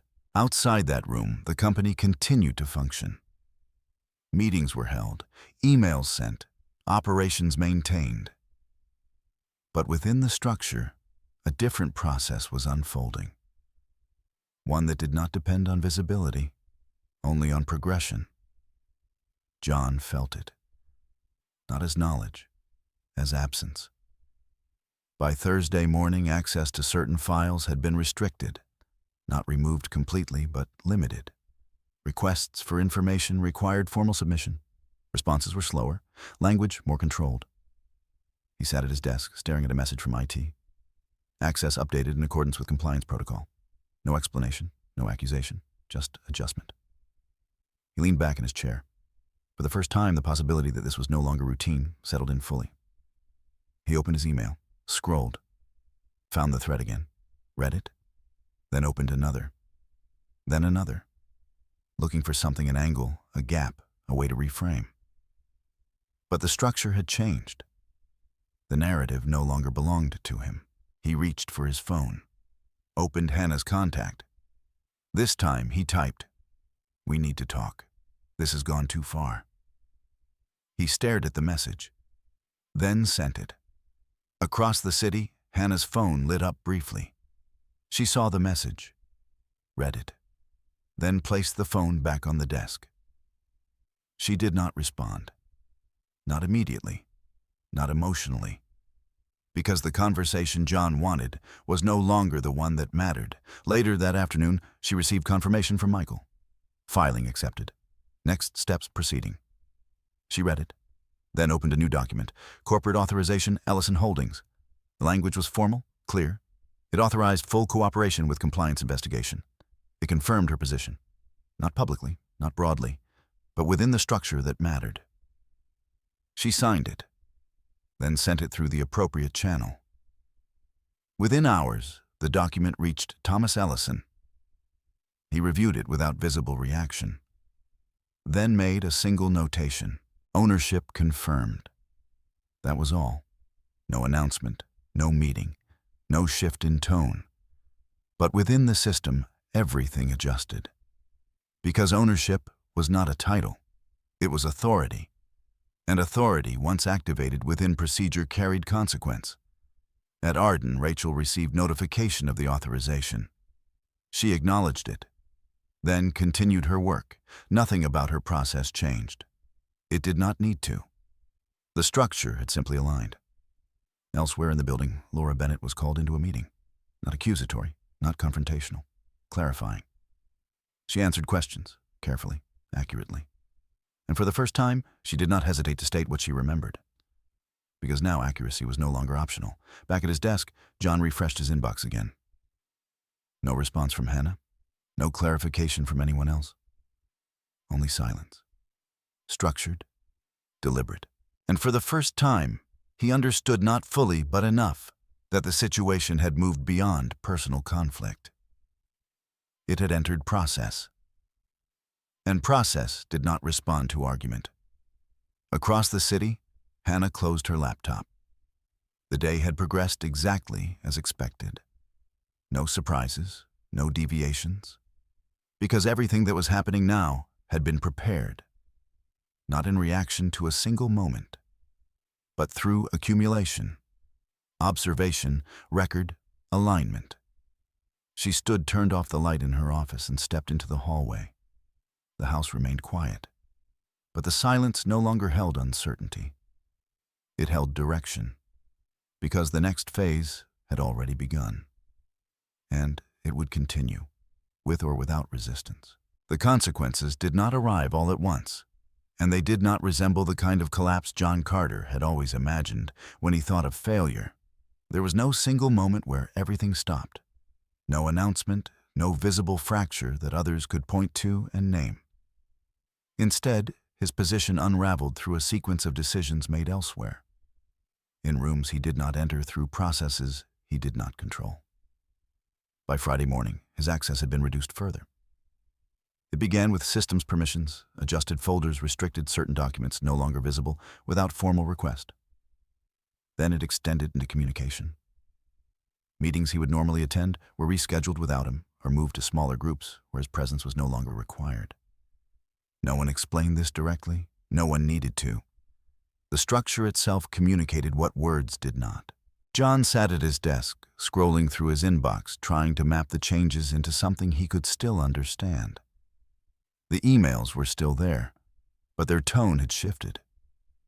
Where once there had been informal exchanges, there was now language that carried distance, phrases like "per compliance review" and "pending further clarification."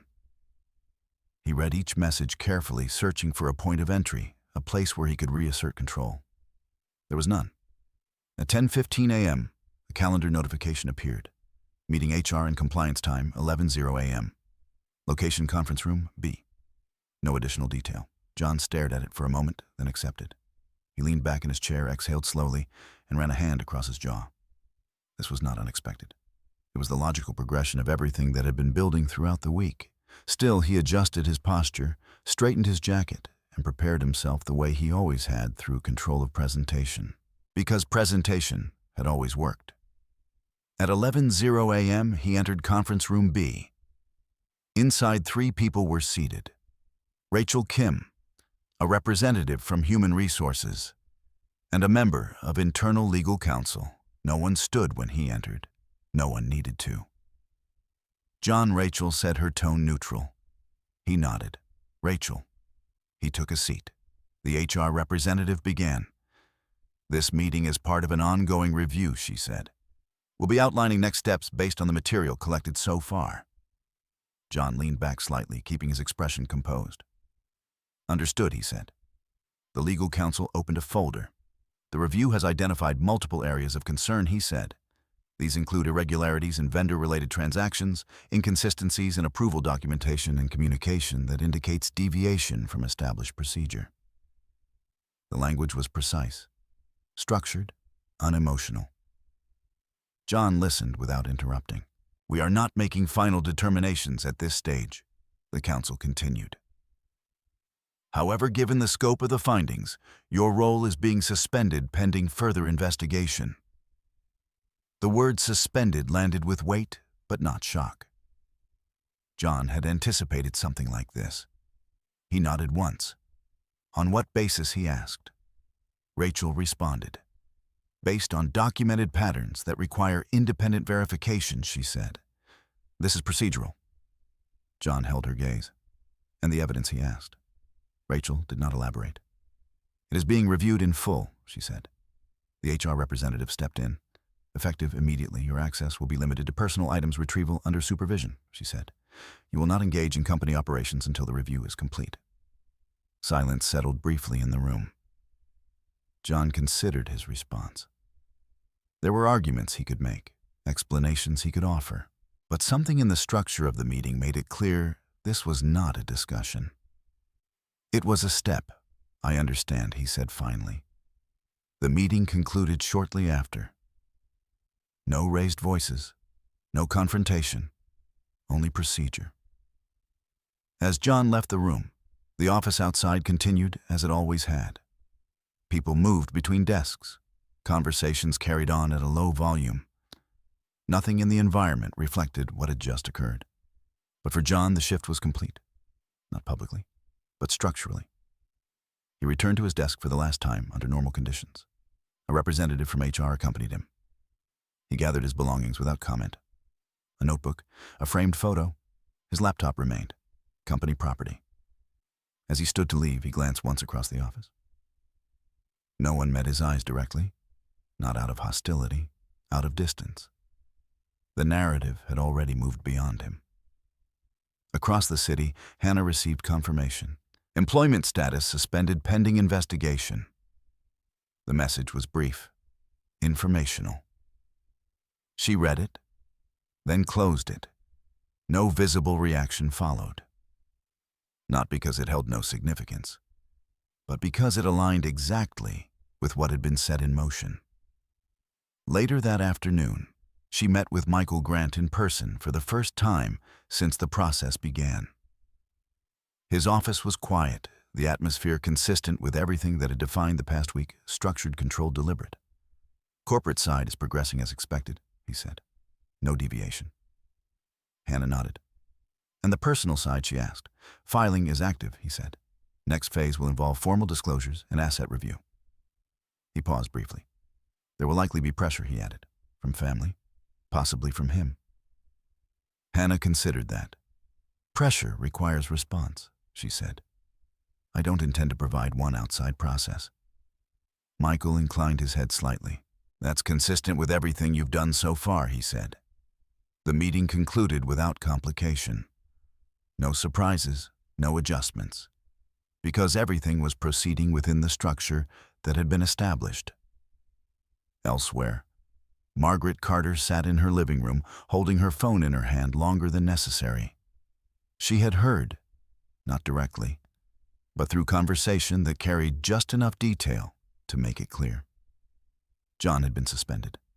The word unsettled her.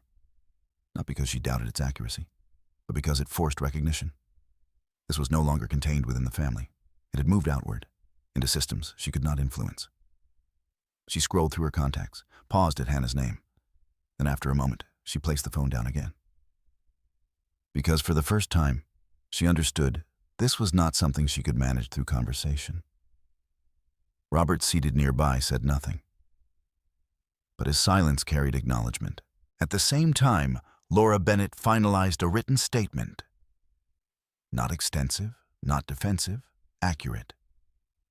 She submitted it through the appropriate channel, then closed her laptop, because the process did not require more than that. Back in his car, John sat without starting the engine.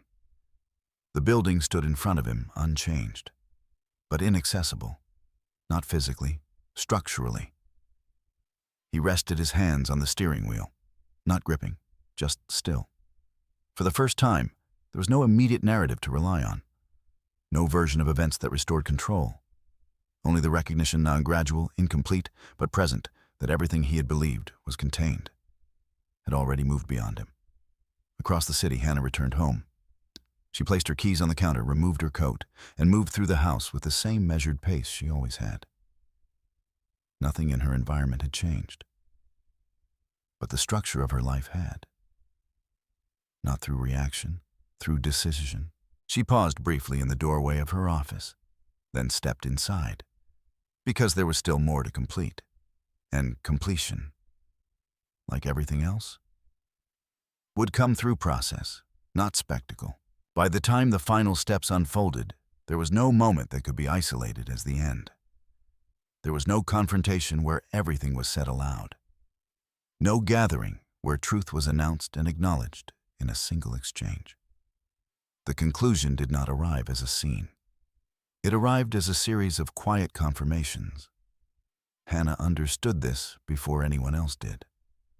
Weeks had passed since the dinner, and in that time, every process that had been set in motion continued forward without deviation. Legal filings moved through the system with measured precision. Corporate investigation advanced through documentation verification and structured review. Financial records were examined not as isolated entries, but as part of a consistent pattern that no longer required interpretation. Nothing had been rushed. Nothing had been forced. And because of that, nothing could be easily dismissed. On a Thursday morning, Hannah sat across from Michael Grant once again, this time reviewing the most recent developments. The corporate side has reached a conclusion, he said, sliding a document across the desk toward her. Hannah read it carefully. Not quickly. The language was formal as expected. Findings confirmed procedural violations. Evidence supported intentional deviation from established protocols. Employment status terminated. Further review ongoing regarding financial implications. Hannah finished reading and placed the document back on the desk. There was no visible shift in her expression. Understood, she said. Michael studied her for a moment, not out of concern, but out of recognition. You've handled this exactly as it needed to be handled, he said. Hannah did not respond to that directly, because the outcome had never been the objective. The structure had. And the personal side, she asked.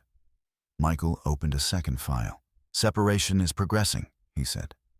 Asset division will follow standard procedure. Given the documentation, there is little room for dispute. Hannah nodded. Has he responded, she asked. Michael paused briefly. Through counsel, he said. Limited. No direct challenge to the core filings. That too aligned. Not because John had accepted everything, but because the structure did not allow for effective opposition. When evidence was aligned, when process was followed, when every step had been documented, there was very little left to argue. The meeting concluded without complication. As Hannah stepped out of the building, the air outside carried the early signs of summer. The shift in season was subtle but present, marked not by sudden change, but by gradual warmth, by longer light in the afternoons. She paused on the sidewalk for a moment, not to reflect, to orient. Then she walked. Back at Arden Logistics, the transition had already been completed. John's name had been removed from internal directories, his access fully revoked, his responsibilities reassigned without announcement. The structure adjusted itself, as it always did efficiently, without drawing attention to the shift. Within the compliance file, his case was no longer active in the same way. It had moved into documentation. Conclusion. Record. Rachel Kim closed the file with the same neutrality she had maintained throughout the process. There was no satisfaction in the outcome, no sense of resolution beyond the completion of procedure. She made a final note. Case closed, documentation archived. Then she moved on to the next file. Because the system did not pause, it continued. Elsewhere, Laura Bennett sat at her desk reading the internal memo that confirmed the conclusion of the review. It contained no detail beyond what was necessary. No narrative, no explanation. But she understood what it meant. Not only for John, for herself, for the choices she had made and the ones she had delayed. She closed the memo and returned to her work. More attentive, more precise, because clarity once established did not fade easily. Across the city, Margaret Carter received the news indirectly as she had received everything else. Not through formal communication, through absence, through change, through the quiet understanding that what had happened could not be undone and would not be reinterpreted into something easier. She sat in her dining room, the same room where the dinner had taken place weeks earlier. The table was empty now, cleared, still. She looked at it for a long time, not remembering only the moment, but everything around it. The silence, the hesitation, her own inaction. For the first time, she did not attempt to reframe it. She did not minimize. She did not correct. She simply acknowledged it. Robert, seated across the room, said nothing, but his presence carried the same understanding. Some things once seen clearly could not be returned to their previous form. Hannah did not return to that house. Not for conversation, not for closure. Because closure, as it is often imagined, requires mutual participation. What she had chosen required only completion. At home, the process of separation moved forward with the same measured pace that had defined everything else. Documents were signed, accounts divided, ownership clarified. There were no arguments, no prolonged disputes, because the structure did not allow for ambiguity. Hannah moved through each step without deviation. She packed only what was necessary: clothing, personal records, the notebook from her nightstand, the external drive. She left behind everything that did not belong to her future. The house itself would be addressed through legal process. It did not require her presence. On her final evening there, she walked through each room once, not slowly, not emotionally, simply acknowledging the space for what it had been. Then she turned off the lights, one by one. The same way she had the night everything began to shift. When she reached the door, she paused briefly, not because something held her there, but because the moment marked completion. Then she stepped outside, closed the door behind her, and left. There was no one waiting, no audience, no witness to the departure. And that was consistent with everything that had defined her. Because what mattered had never been what others saw. It had been what was true. In the weeks that followed, Hannah settled into a different rhythm, not dramatically different, but clearer. Her involvement with Ellison Holdings remained structured and deliberate. She did not expand her role unnecessarily. She did not use her position for visibility or influence beyond what was required. She maintained oversight. She maintained accuracy. She maintained distance. Because power, as she understood it, did not require display. It required responsibility. John, meanwhile, existed within a different structure now. One defined not by control, but by consequence. There was no public downfall, no spectacle, only absence. From the company, from the system he had once believed he understood, from the narrative he had once shaped. And that absence was complete. The story did not end with a reversal.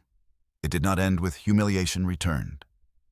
It ended with alignment, with truth placed where it belonged, with process completed, and with a woman who had never needed to raise her voice, walking forward not untouched by what had happened, but no longer defined by it.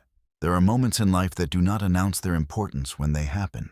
They pass quietly, almost unnoticed, until time and clarity reveal what they truly were. What happened at that dinner table was one of those moments. Not because of the act itself, but because of everything that followed. Because silence was not the end of the story. It was the beginning of something far more deliberate. Hannah did not respond the way people expect. She did not argue, did not demand, did not expose anything in anger. Instead, she observed, documented, and allowed the truth to take its proper form. And when it did not need her voice to carry it.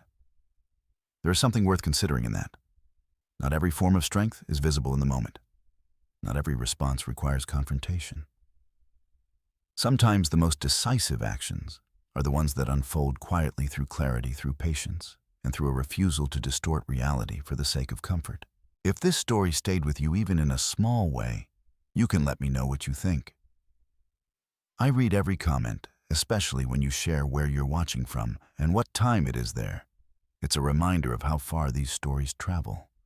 And if you choose to stay for more stories like this, you're always welcome here.